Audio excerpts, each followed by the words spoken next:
What's going on, everybody? Welcome into Fantasy Alarm TV. I'm your host, Howard Bender, and welcome to 3-Point Play. If you're new to the game here, it's very simple. It's a one-on-one debate between fantasy analysts. And, well, today I'm taking on Steve Pimental from, obviously, FantasyAlarm.com. Steve, what's going on, man? Howard, it's great to be here. Looking forward to getting into football mode. Now that we're past the 4th of July, now's the time to really get into it. Absolutely. The Fantasy Alarm Draft Guide is out and available right now. FantasyAlarm.com/draft now. Get it for less than $20. Really, $20. I mean, come on. Ridiculous steal there, so make it happen. Now, for 3-Point Play, what we're going to be doing is we're going to be doing a very football-heavy conversation here, a set of debates. We argue 3 topics, and in order for your points to be taken seriously, you've got to come up with 3 distinct points to back up your side of the argument. That's the way it goes. It's the only rule that we have here, and then we let loose on each other. So are you ready to go, Steve? You look like you're ready to go. You're wearing red fire color, man. Come on now. Yeah, I'm Tiger Woods Sunday at Augusta. Let's get it going. Right, and I'm in Morty Seinfeld's cabana wear right now. So bring it on. Here we go. First topic here. Risk reward. We always talk about risk reward when it comes to fantasy drafts, and what are you willing to do? How much of a risk are you willing to take, and at what point in your draft are you willing to take that risk? So 2 players here that are kind of interesting coming back. We've got Todd Gurley, who obviously has an arthritic knee that we've learned about. We already saw what happened to Todd Gurley last year at the tail end of the season. And then, so his ADP right now in standard leagues, it's 18.2.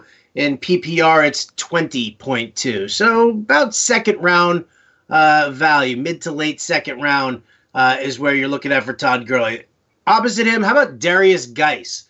54.6 in standard leagues. His PPR is 63.7. So we're talking about roughly in the late 4th, early 5th, depending on your drafts, on your size of your leagues here. Geis obviously missed all of last season with a knee injury, and the question is he back from that torn ACL? So the question is which guy, to me, or to you, Steve, for that matter, we'll lead off with you. Which guy would you rather have? Which guy is you think is worth the risk based on what your expectations are for the reward and where you have to take him in drafts? To me, it's Todd Gurley is the better risk-reward play, and the first reason why is because we know his upside is unmatched. If you're going to, the reward part of that is just as important as the risk, and we know for a fact what the reward is. He's the best player in fantasy because we've seen him do it before. And even if you wanted to argue is just top 5 running back in fantasy, which he's done the last 2 years, we know that he can do it because he's done it. And the second reason that I like him as risk-reward plays, because I think the injury concerns are a little bit overblown. I mean, arthritis, I think, is a long-term concern. I understand, but I think it's kind of like in the NHL where after the playoffs end, then you find out every NHL player was playing with, 3 broken bones and a punctured spleen. I mean, every NFL running back has some sort of knee issue. I mean, arthritis sounds bad, and in a dynasty league, it would cause me to, try to trade him away or to stay away. But he's 25 years old. I'm not more concerned about him than I am most other running backs.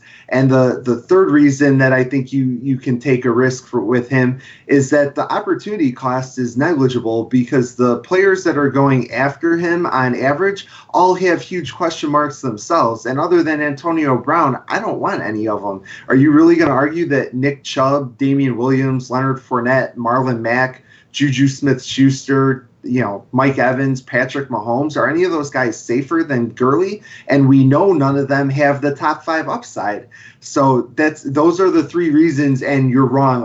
I can poke holes in any of those guys that are just as scary as Todd Gurley. Really? I don't know. Every single one of those guys? Every single one of them? Yes. Really? I could do it right now. I mean, it would kind of, I don't know how much time we have, but yes, I could. All right, well, here we go. I'm going to say I'd rather take on Darius Geis. I mean, first of all, first point, obviously the clear-cut discount from Todd Gurley minimizes the risk. And if you don't want to put in all this risk in your second-round pick, whom everybody's turned around and said, including the Rams, that they need to reduce his touches. They need to lighten his workload. He's not going to get that same heavy workload that he's had before. That's why they drafted Darrell Henderson. So immediately you're getting a multi-round discount here on Darius Geis. So, yeah, there is some risk, but you're taking a lot less of it here, especially when you're banging out, your first 3 or 4 picks as potential rock-solid, less injury-prone type guys. Point number 2 for me, he only needs to outplay Adrian Peterson in this backfield. And Adrian Peterson, that dude's getting old and rickety. And yes, I know he had this little renaissance year last year, but I mean, are we really, for the longest time we've been talking about how he's a shell of himself. I think that Geis is the future. And that needs to happen. And that brings me to point number 3. Dan Snyder wants the future to play right now. They drafted Dwayne Haskins. I think they want to kill themselves for actually bringing in Case Keenum, because that's all Snyder wants, is he wants Haskins there. And he wants Geis in the backfield with Haskins. This is his dynasty league that he's building for himself right now. And he wants that more than anything else. Sure, Adrian Peterson's a good guy to have around as a mentor, as a potential compliment. But they really want Geis in there front and center. And so I do see him getting those full-time touches. I mean, at worst, he's probably going to see a similar breakdown there as Todd Gurley's going to end up seeing, especially as we go longer and longer into the season, as they're increasing touches for Geis and they're reducing touches for Todd Gurley. So for me, Geis certainly minimizes that risk. Oh, why do we think they're going to decrease touches for Todd Gurley? He's had, over, 300 touches. I mean, they said it. They said it. Coaches lie. Why would they tell the truth in July? They don't tell the truth during the season. You're really going to believe what the coaches are saying now? It depends on what the coaches are saying. Like, if they told me that Todd Gurley showed up for camp in the best shape of his life, then I'd be like, you guys are a bunch of liars, because we all watched Todd Gurley last year. Talking about the fact that he's got an arthritic knee, that's why you drafted Darrell Henderson. That's why you re-signed Malcolm Brown. You come out and you say that he cannot shoulder the workload, that he's done it before, and that's why you've got these guys. So the Rams are telling me. Sean McVay's telling me. Even if they want to do that now, I think once, it's, what was it, the Mike Tyson line, everyone's got a plan until they get hit in the mouth. And it's great that they want to cut back on his carries now, but the first time they have a 2-game losing streak, or, it's a close game in the fourth quarter, you really think they're going to say, oh, Todd Gurley's at 15 touches, we better put Darrell Henderson in? There's no way.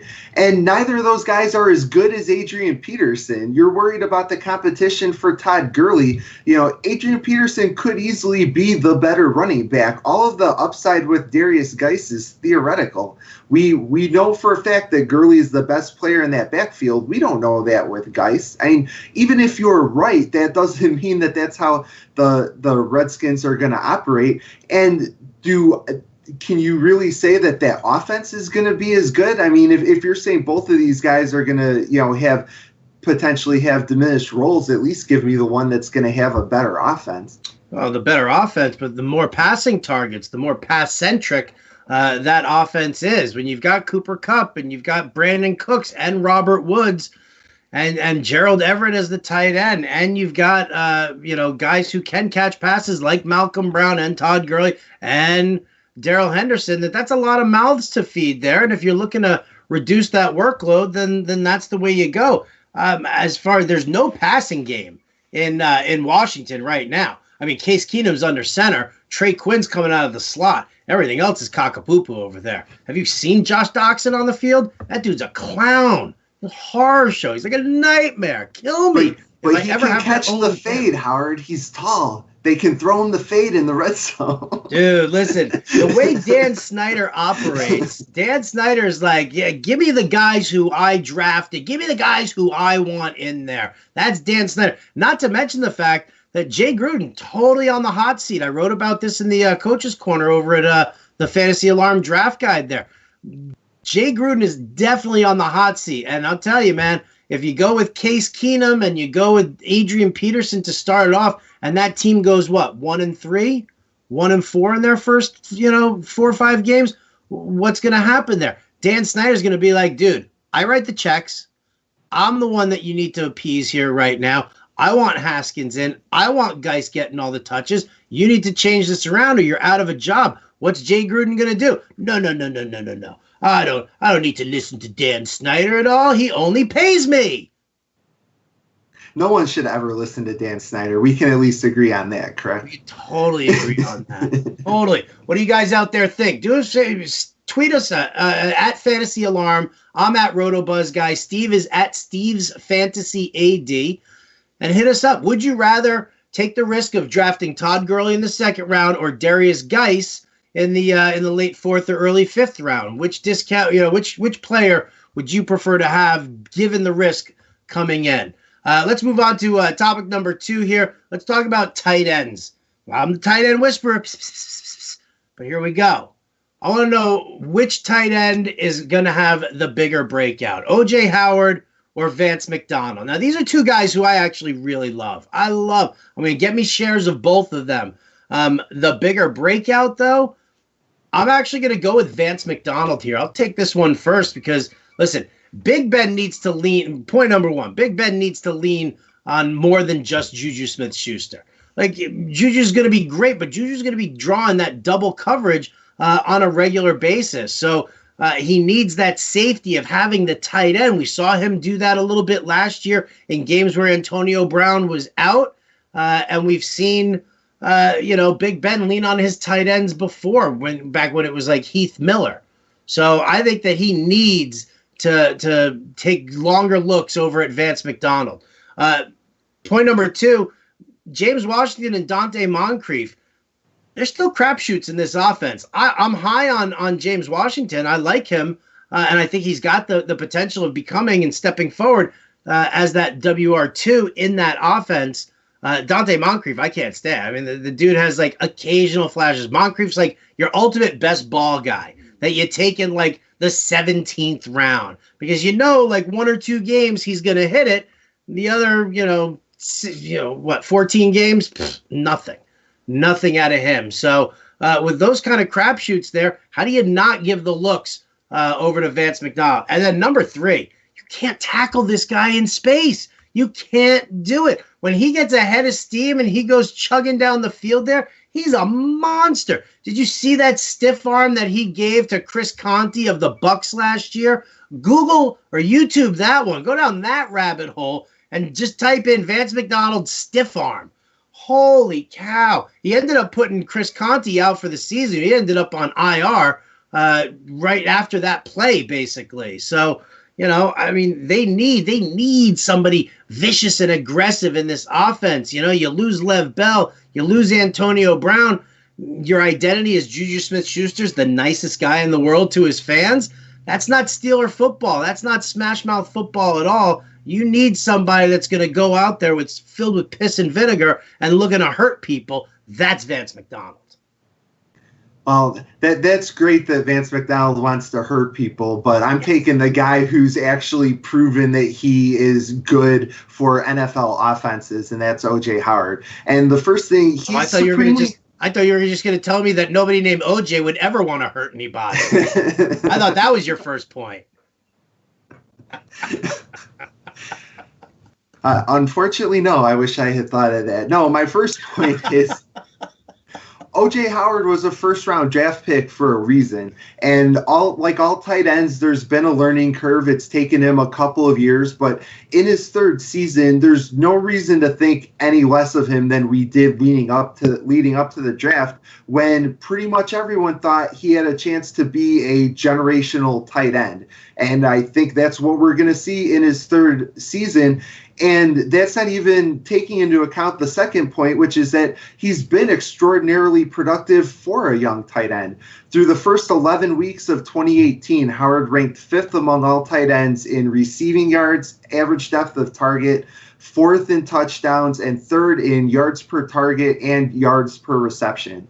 And as Colby Conway stated in his profile of Howard on Fantasy Alarm, which you should definitely go check out, Howard is in the top 10 all-time for touchdowns by a tight end through his first 2 seasons, and no tight end has ever had a higher yards per reception or higher yards per target than Jordan Howard. And that leads me to the third point, which is that he is perfect for Bruce Arians' offense, tailor-made for someone who wants to throw the ball downfield, has no problem with Jameis Winston taking 7-step drops, patting the ball half a dozen times, getting absolutely blown up by a defensive end. As long as he's going to throw the ball deep, Arians doesn't care. And so you have a big, strong guy who's a great downfield target. I mean, the stars are aligned for Howard to have a breakout.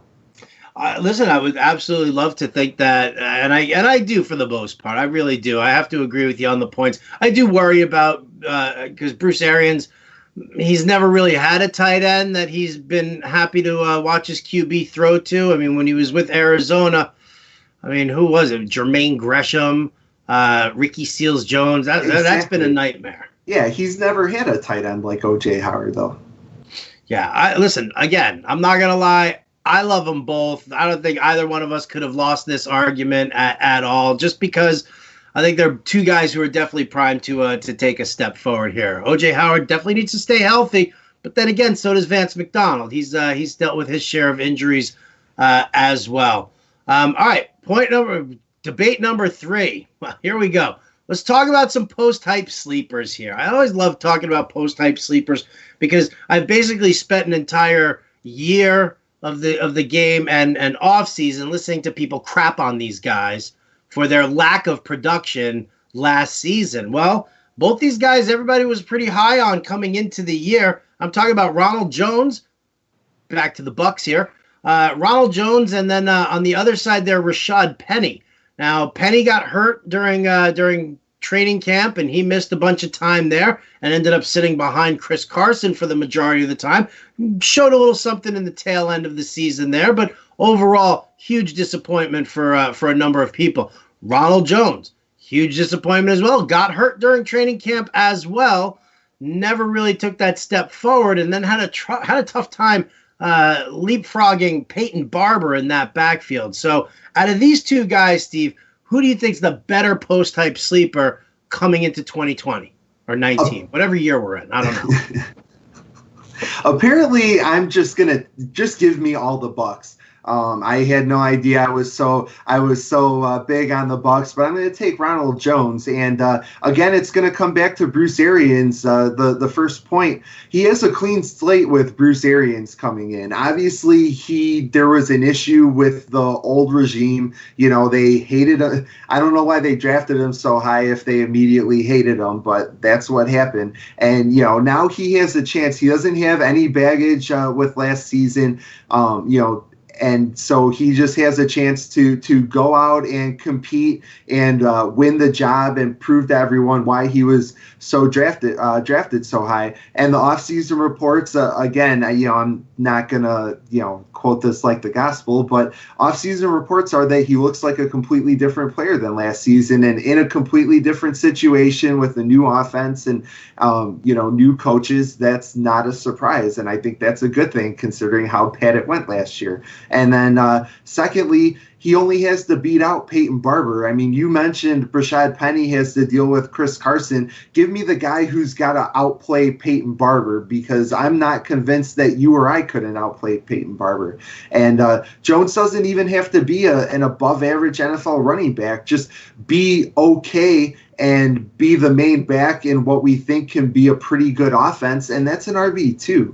And for what you have to pay for him, I like that kind of upside. And then finally, he's healthy now. You mentioned the injuries before the season. He was also hampered by a hamstring injury towards the end of the season. So all of his injuries should be behind him. It's no wonder he looks better in minicamp.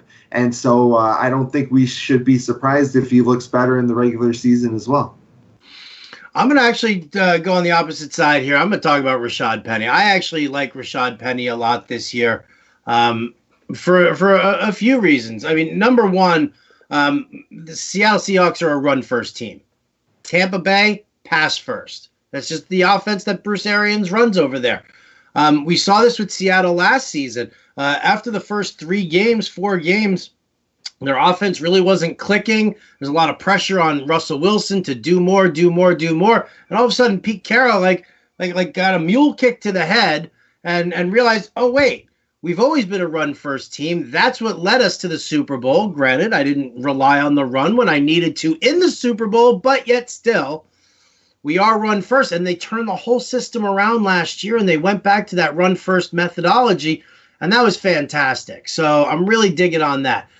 Number two, Rashad Penny already has a role in this offense as the third down back. So at minimum, he's the third down back, passing back for the Seattle Seahawks. So I like the fact that even in a competition with Chris Carson or whomever else they have creeping around that backfield there, Rashad Penny does have a nice little spot already carved out for him. And then number three, his pass blocking has vastly improved over the course of the season. Vastly improved over the course of last season. Reports now coming in from camp is that his pass blocking is improved even more. So, I mean, I don't know how crappy his pass blocking was on day one of camp last year. It had to be atrocious based on the way everybody's talking about it right now, that he has shown that. So, I mean, it's going to put him on the field more. It's not just going to be passing downs there. He's going to be able to be trusted in the sense that if the quarterback wants to change the play on the fly, that Rashad Penny will be in there. So if they are calling a run play, and if they put Rashad Penny in for a run play there, whether it's just a block or whether it is to run, he's still going to be on there taking more snaps, and that's kind of what I'm digging on there.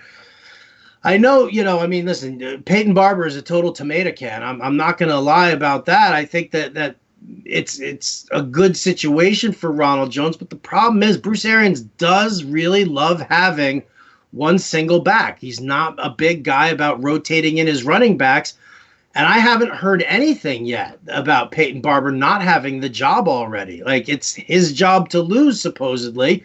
So Ronald Jones has to actually really outdo him in camp in order to carve himself out a decent role in a Bruce Arians offense. And, again, injury at the tail end of last year, injury at the beginning of last year. So he's frail, has bad hammies, the weak tendons. What are we looking at there? I mean, he's a running back. Every running back's going to get hurt sooner or later. And, all it takes, Peyton Barber could miss a couple days with a hamstring and never get his job back, which I don't think we would see in Seattle. I don't think Chris Carson's going away, whether Jones has the job now or has to beat Barber out in camp or even during the season. I just don't think there's any comparison as far as the competition that they have to deal with. So you're telling me you would draft, if you were sitting there, let's just say, 7th round, 8th round, people are starting to grab those backup running backs, you would be more than happy to overlook Rashad Penny in either format, PPR or standard, or does it possibly change in a PPR format with Rashad Penny being the pass catcher? I will give you with Penny's role as a pass catcher, but I also think at that point in the draft you're looking for upside, and which one of those two guys is more likely to be an RB2 by the end of the season? I think it's Ronald Jones, and I'm not sure it's that close. All right. Well, agree to disagree. Maybe. What do you guys out there think? Who would you rather draft? Would you rather draft Rashad Penny or Ronald Jones? If you're going to draft Rashad Penny, would you have handcuffed him to Chris Carson? Yeah. You have to draft Chris Carson, then you handcuff to Rashad Penny. When you're looking at Ronald Jones and Peyton Barber, I guess you could probably take Peyton Barber afterwards, which I find incredibly surprising. But No one wants to own Peyton Barber. Nobody wants to own Peyton. Peyton Barber's mom doesn't want to own Peyton Barber. She's just like, get rid of this kid for me. I tried to put him in foster care, and it just didn't work. Well, you guys tell us what you think. Peyton Barber or Ronald Jones? Who would you rather have in your draft? So Vance McDonald or O.J. Howard? Who would you rather draft this year? Give us a shout at Fantasy Alarm, at Steve's Fantasy AD, or at Roto Buzz Guy. You can put all three of us onto one single tweet, and you'll probably get answers from all of us here at Fantasy Alarm. So that's going to do it for 3-Point Play today. I'm Howard Bender. Steve, big thank you, man. As always, a good time. Thanks, Howard. It was fun. There you go. All right. Well, that's going to do it. Thanks so much for tuning in. This has been 3-Point Play on Fantasy Alarm TV, and we'll catch you next time.